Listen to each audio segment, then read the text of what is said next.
শ্রী জগন্নাথ দেবের বুকের উপর কার পদচিহ্ন অঙ্কিত আছে?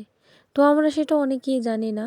তো শাস্ত্রে বলে যে ভগবানের বুকে সর্বদা মহালক্ষ্মী দেবীর পদচিহ্ন বিরাজমান থাকে।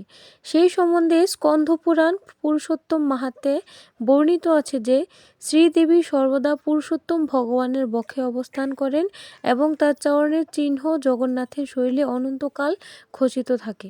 পদ্মপুরাণের পাটল খণ্ডে আরও উল্লেখ আছে যে যেখানে ভগবান পুরুষোত্তম আছেন সেখানেই শ্রীদেবী বিরাজ করেন, তাই তার চরণ চিহ্ন ভগবানের বুকের অলঙ্কার।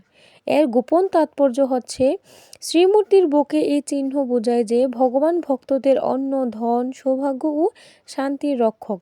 যিনি শ্রীচরণে আশ্রয় নেন তার জীবনে কখনো অভাব থাকে না। তাই বলা হয় যার বুকে শ্রীদেবীর চরণ চিহ্ন তাকে ভজলে ভক্তের জীবনে চিরস্থায়ী সমৃদ্ধি আসে। জয় পতিত পাবন জগন্নাথ দেবের জয়। হরে কৃষ্ণ।